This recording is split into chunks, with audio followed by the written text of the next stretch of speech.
Okay, just a quick word about the many benefits of becoming a member of the Green Star Trading Patreon.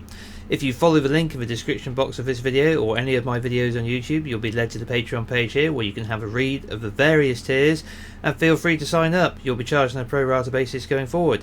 Let's have a quick look at what we've done on the Patreon so far this month. Right, so we've got our top dividend stock picks for the month of December 2022, 40 stocks listed, 20 ex-dividends for the month, hour-long video taking you through my picks for the month.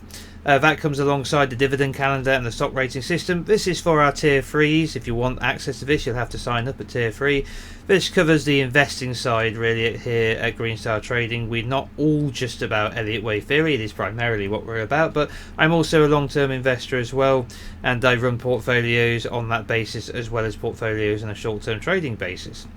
Now, we recently looked at a members count here as well for CHD. I'll do this for you if you make a request on the Discord and I find the time. I will dig into your own count and do a critique of it. We also had our economic indicators monthly review. This looks at housing, the ISM, consumer survey, CPI, employment, permit starts and sales for the housing, manufacturing and services for the ISM. We do this on a monthly basis to take a look at our leading indicators to keep a track of how the real economy is going. We had a live stream before that, and then we did a video on that gas. So we've done a whole bunch of stuff recently, but anyway, on top of all of that, if you join the tier 2, you get access to the public Discord and you unlock all of my educational content. So the 15-part, maybe 16-part video series on Elliott wave now, plus a series on trading and a series on technical analysis. All of these are still being added to over time, and that's all covered by tier 2. If you want to unlock the investing stuff such as the dividend calendar on a monthly basis, that's tier 3. But come over, have a read for yourself, and feel free to sign up anytime. Thank you very much for listening. Now let's get back to the video. Hello everybody, and welcome to Green Star Trading with me, Tom. All views, opinions and ideas expressed in this video are my own and do not constitute financial or trading advice in any way. Right, time for a quick update on Bitcoin, and it will be a quick one today as very little has changed since the last time we looked at Bitcoin. I've got a shorter term count to look at, an alternative to what we were looking at last week, but I'm not feeling confident enough to assign either of them a primary count, to be absolutely honest with you. I am on the longer term happy with the primary count, but in the shorter term price action it could be one of half a dozen things possibly. So I'll share with that, or I'll share with you I should say, in a few minutes, the two that I think most likely. But before we do that, we're just going to catch up with things on the large time frame here, just in case you're new to the channel or you haven't caught up with me for the last few weeks or months perhaps, and you just want a quick update. So on the longer term time frame, we're looking to come down into this target box here, roughly between 9.5 and 12.5 grand. Why? Let's go over all of the various levels of confluence we have in this region.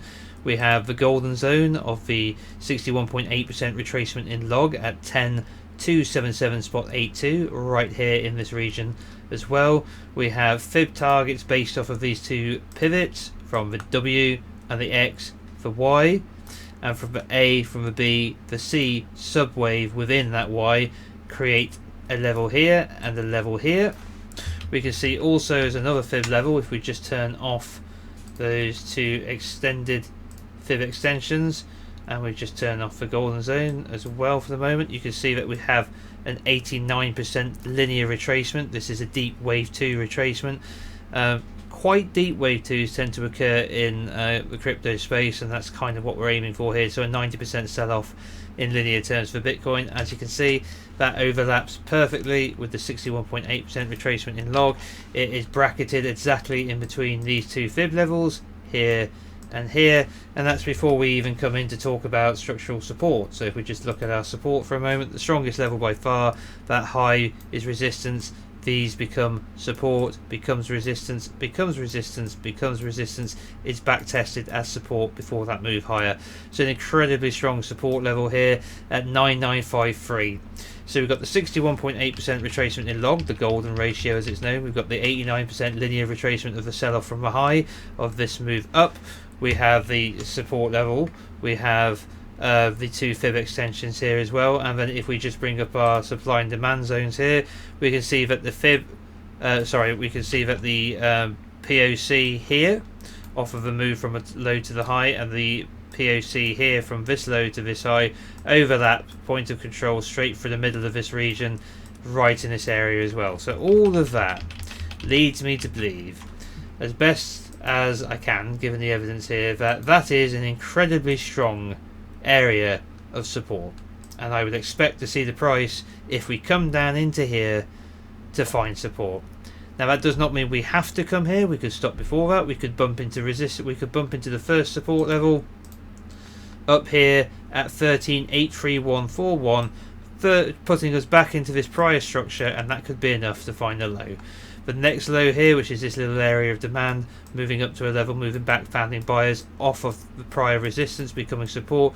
This region here between 9953 and 11902, we could easily touch the top of that, and that could be the support level at 11902.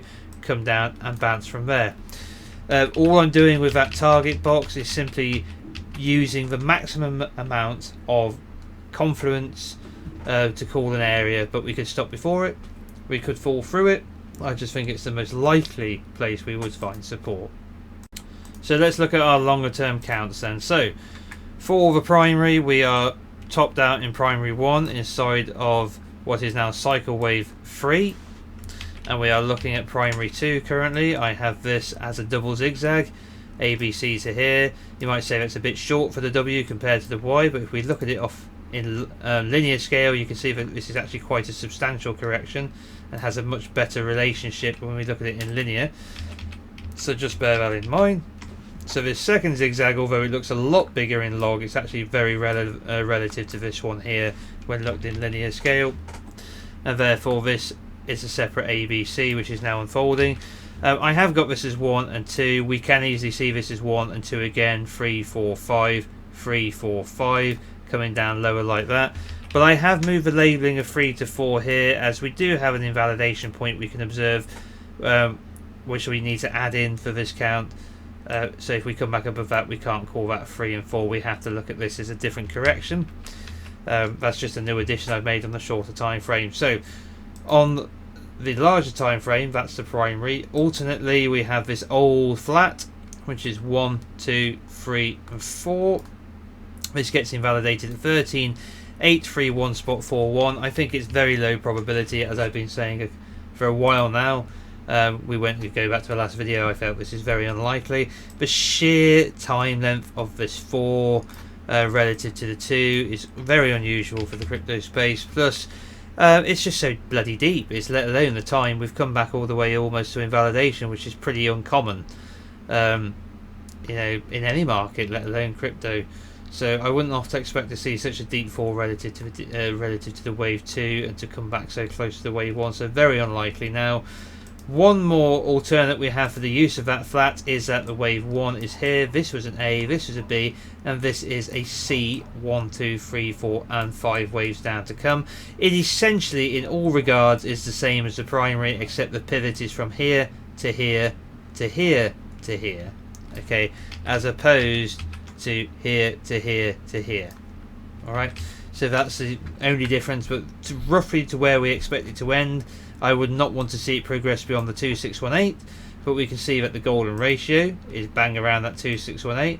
We can see that our fib targets are bang around that 2618. We can see that all our support and resistances are all around there as well. So it's just another piece of confluence. So whether it's a larger flat into primary 1, into primary 2 I should say, off we go into 3, or whether we're coming down as that double zigzag into the 2 down here, it really doesn't matter how we do it. We're expecting to roughly come into the same place. So there's no real difference there. Okay, now let's have a quick look at our indicators, turn off of that count, and let's bring up our volume as well, and let's bring up our volume profile. So we've already discussed all the volume in this region of support, but we're expecting to find some kind of support around this point of control here. Right, that falls into all of our target zone, okay, or just below it in this case, but it's in that region. We can see a spike on the daily time frame here, one of the strongest readings of volume we've had in this entire sell-off since the May low, of 2021. So this was a strong and violent move down with a very strong push from volume. That volume has died off somewhat over the last few weeks. It could have been the penultimate move, okay, before the final flush down, which may come on lower volume. We'll have to wait and see. It could be a capitulation event, as we've seen before, such as the breakdown in 2018 and the breakdown in COVID, but it could be a more, what's the word, traditional low as opposed to a panic low. These were both panic events really, but that could still definitely play out with the fallout from FTX still falling out and nobody really knowing exactly what's going to happen. But for the meantime, we'll have to wait and see. We've got a little bit of divergence in lows on the daily time frame between low and higher low on the RSI, as we have also on the MACD between the lows here. We've got multiple, we've got daily divergence here as well. It would take a very violent shift in momentum to make new lows here with the signal and the averages below these on the MACD, but it's definitely possible if we have that kind of violent breakdown we've seen before. A downward trend in the OBV here. I mean, we could, because the volume, the cumulative volume has become so negative, we could draw it like that and still say, you know, you're in a downward trend here.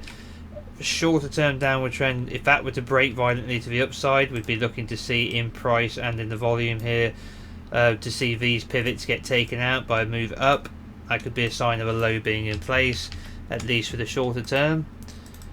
So no clear sign of having bottomed yet. Some divergence building up on the daily time frame. If we look at the weekly time frame, we can see we get a more bullish picture. Let's have a look.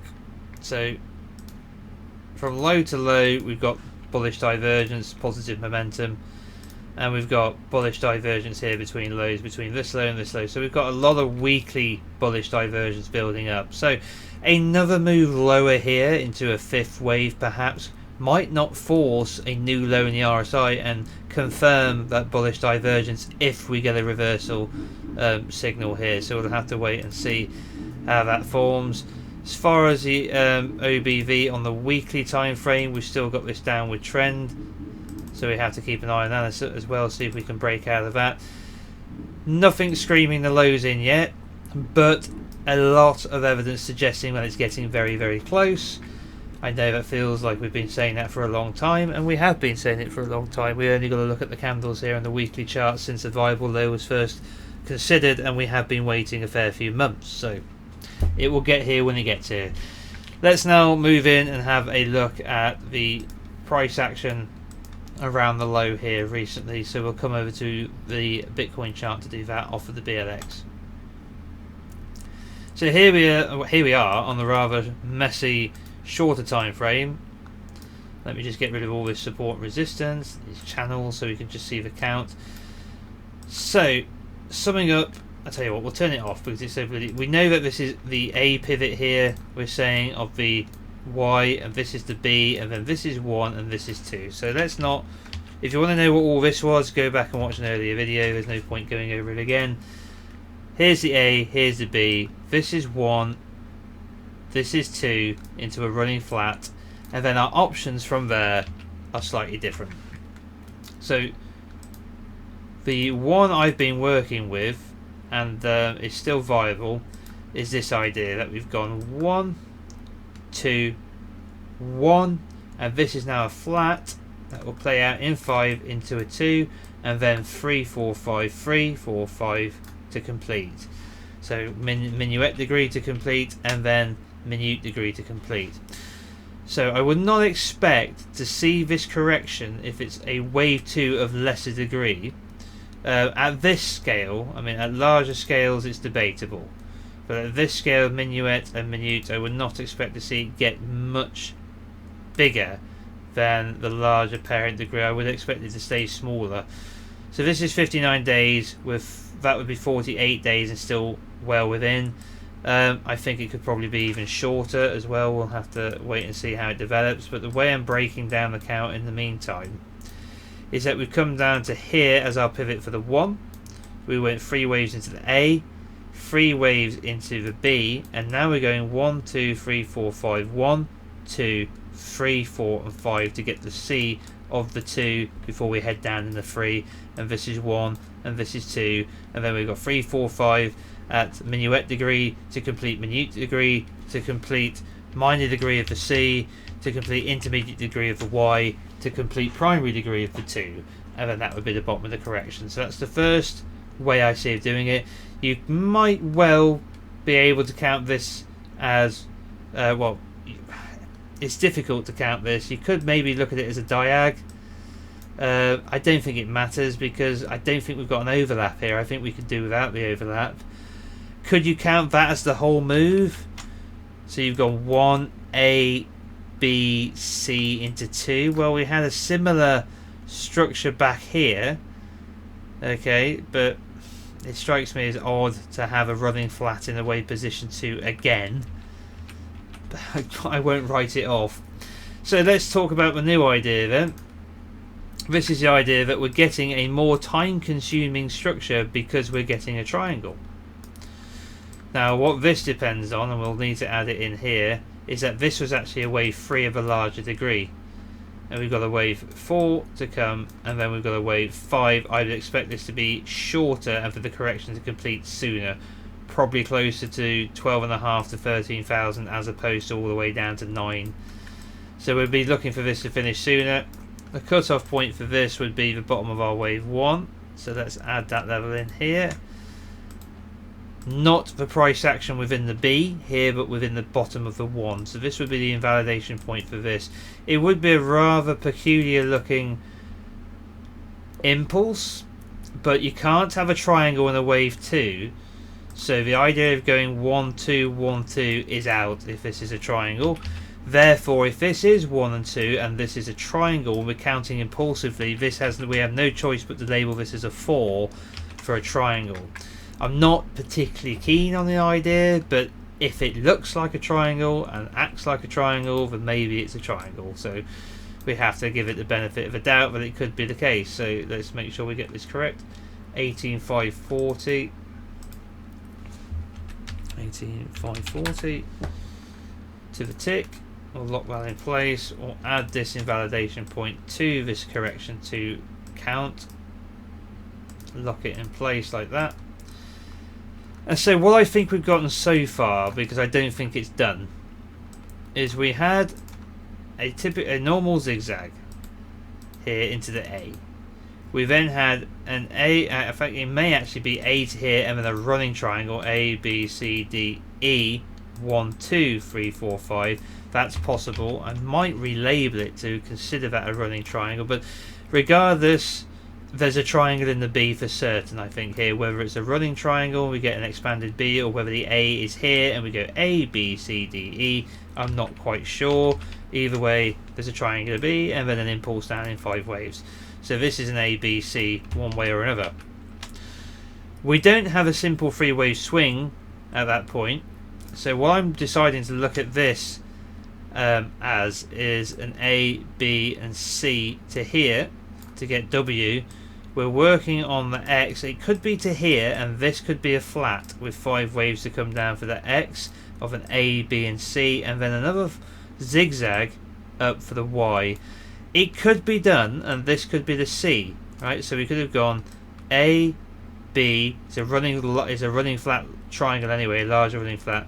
We could have gone C. Now we could be working on D and E, and then we can come down a lot sooner rather than being over here. But experience has taught me to give triangles the benefit of the doubt of being much longer than we expect them to be. They tend to just drag on and frustrate. So I'm giving this one the benefit of hanging in there for a longer and seeing how it develops. But either way, let's put in another invalidation.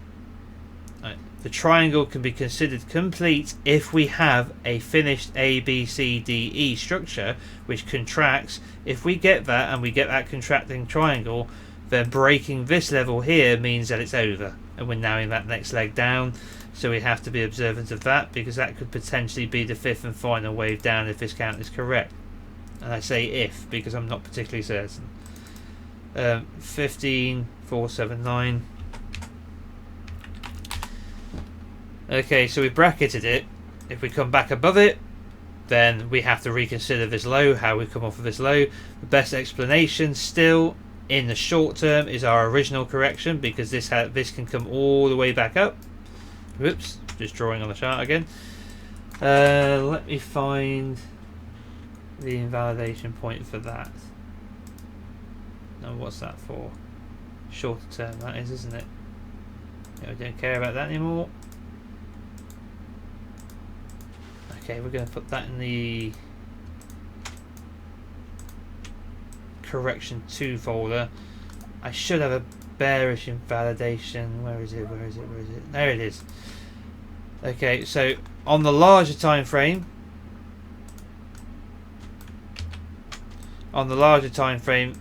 this is 1 and this is 2, right? This is 1, this is 2, or this is 3 into 4 into 5.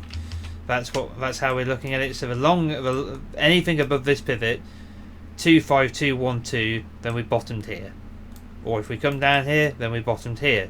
Swing back above this suggests that we've got a sustainable low in. However we did it. We'd have to come back and have a look at how it occurred. In the shorter term, there should be another invalidation point. That's longer term.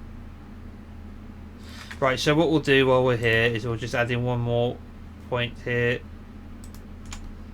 This is another invalidation point. 21473. So let me get this in place and then I'll explain what the hell I'm going on about. 21473. Alright, so let's bring up the primary with it. Okay, so here we go. Let's start with this one. 1, 2, 1, 2. Alright, forget this 3 and 4 and 5 in yellow. This is the 1, 2, 1, 2 count. Let me just hide that out of the way because I think it's causing. Drag this over here. 1, 2, 1, 2. This is invalid above 2, 1, 4, 7, 3 because we can't have the wave 2 come back beyond where the 1 started, and on a smaller wave degree of the minuet degree it would have come back beyond 2, 1, 4, 7, 3, and that would be invalid. We would be suspicious before then, because if we take the length of our proposed A to get this flat from an expansive B, the 1618 is here, which is where I've got the C. 2618 would invalidate it completely. So if that becomes more extended, we're going to become more and more suspicious that that's the C wave of a flat. But prior to that level, it's still legal. 21473.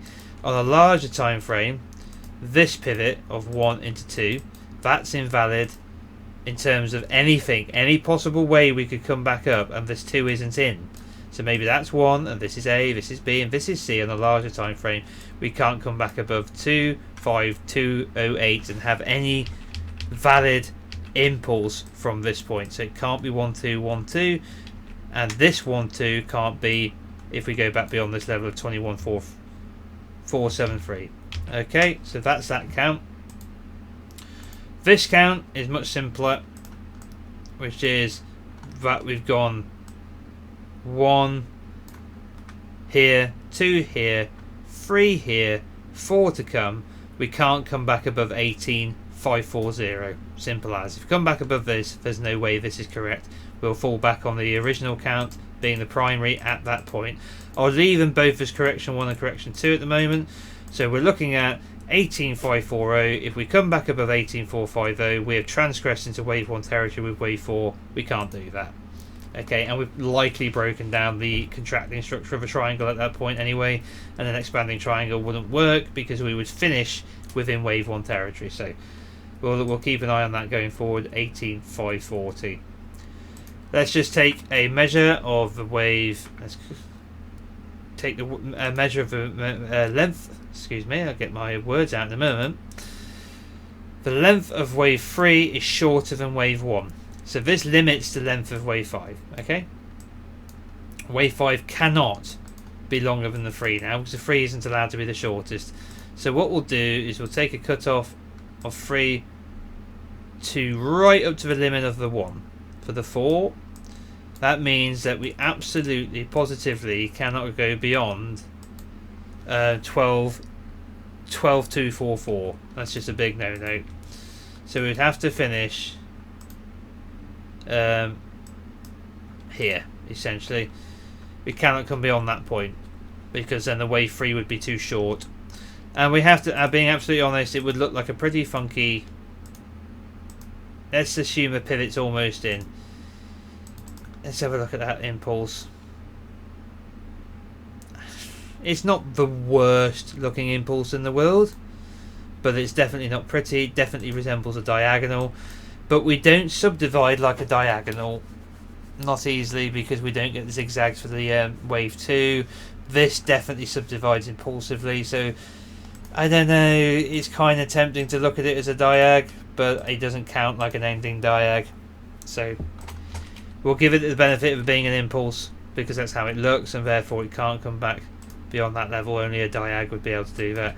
I hope that's making sense, guys. I know it sounds like an awful lot of drivel at times, but that's the best we've got. Things look clearer on the longer term time frame. So let's finish there then with all this reminder of all that waits down here for us. Okay, in this primary count of all the bits and bobs we've got hanging around our target zone of between 9.5 and 12.5k right here. That's where we're still expecting to finish all of this move into our wave 2, and then we're off and it's party time. Okay then. Right guys, thank you very much for joining me on this technical analysis of Bitcoin. If you're new to the channel and you like what you're seeing, please feel free to subscribe, smash the like, hit the little bell notification icon to remain informed of future video releases. And as always, an enormous thank you to my Patreon subscribers. Your support is massively appreciated. If you're interested in joining the Patreon, there's a link in the description box below. Head over, have a read of the tiers, and feel free to sign up. You'll be charged on a pro rata basis going forward each month from this point. And if you're not following me on Twitter yet, please do, as I always post the videos to Twitter after they've been loaded up to YouTube, just in case people miss their notifications. Alright guys, take care of yourselves, and I'll be back with you as soon as I can. All the best. Bye bye.